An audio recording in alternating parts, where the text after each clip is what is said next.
the systems and get it back on track to put man on the moon by the end of the 60s. So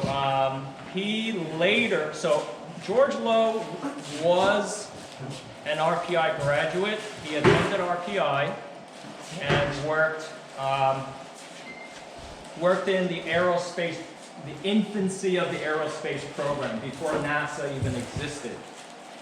And after his retirement from NASA in the early 70s, he became a president of RPI until 1984, I believe. It was in the summer of '84 he passed away from cancer. So the presenter will be Frank O'Brien. He's not here yet. He is a volunteer at the InfoAge Museum. He is an solar ambassador of the Jet Propulsion Laboratory.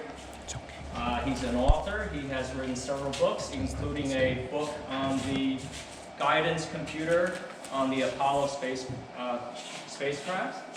He's, did I say he was a volunteer at InfoAge? Okay. He helped set up some of the exhibits at the Cradle of Aviation Museum on Long Island. Anything else? The list goes on and on. The list goes on and on. And I can tell these folks a little bit about this museum, what it is, you know, how long it's been here, and the big event that happened here in 1946. Okay. So we'll save that for later? We can save that for later. Okay. So, so the first part of the program will be Frank's presentation. Then we will maybe take a break. I want to get a group shot in front of the dish out there. I think that's... Okay.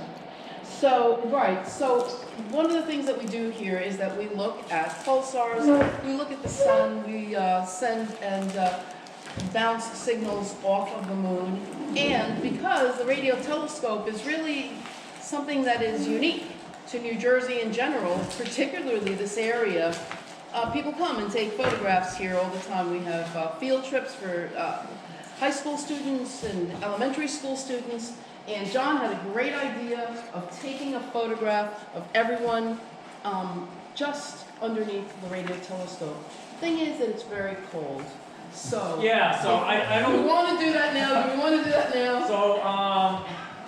So maybe we'll do it at the end. I don't want to, you know, get you guys out there in the cold and then come back in. So maybe we'll save that in the end.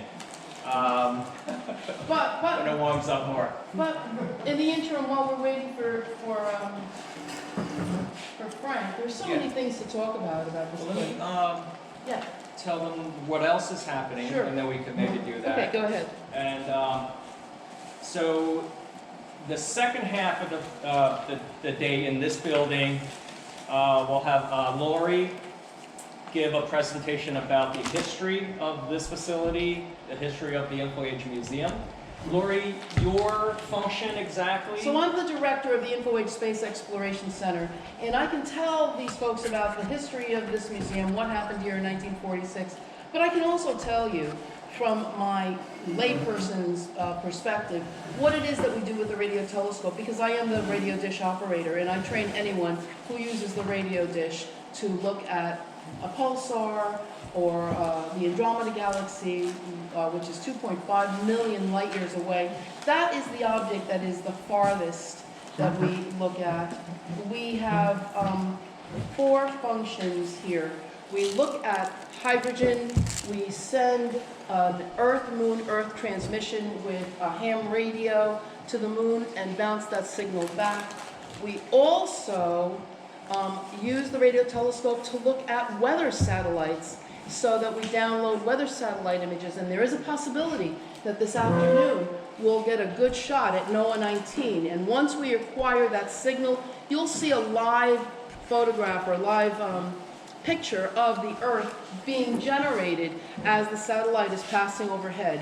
The other thing that's really cool about that is that the telescope will move quickly, because a satellite, a weather satellite, moves rather quickly above wherever it is that is taking or, you know, sending information, data. So we'll actually see the radio telescope move smoothly across the sky. And that was its original function in 1958. It was put here to track fast-moving missiles along the East Coast because we were on the precipice of the Cold War. So one of the things that I tell people is that at that time, when this was called the Tyros Weather Satellite Site, we were doing espionage. It was the real James Bond, you know, no fooling around. There's a sign that says, "Talk about radar is forbidden outside this classroom. Keep silent." They weren't kidding.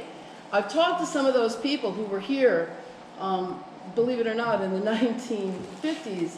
Very old now, but they say, we never spoke about this with our families. It was just not allowed. It was top secret. And we'll talk more about that as we talk about the history this afternoon. Okay. After Lori's presentation and after we're done in this room, you're all invited to go to the InfoAge main campus museum to tour. There are numerous other museums. Yes, so I can tell you what they are. You'll be able to go to the Shipwreck Museum. Hopefully the Vintage Federation Museum will be open. You'll be able to see the Train Museum. And, this is a big and. If possible, because these buildings are very, very large and they're not heated, so if it's very, very cold, they're not going to open up. You might be able to see something called the Military Vehicles Museum. Hundreds of very large military vehicles.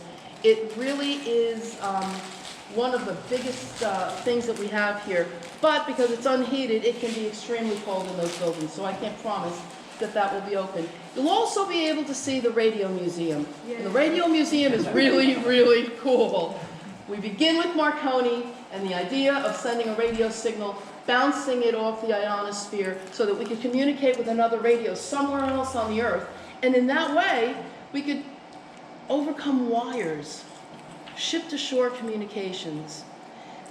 The Radio Museum begins there, and it goes all the way up to today's world in which we use the cell phone, to Skype with anyone on the planet. So it's kind of cool to go to the Radio Museum because you really do get to see this progression of how it is that we use, radio in general, and that will be open for sure.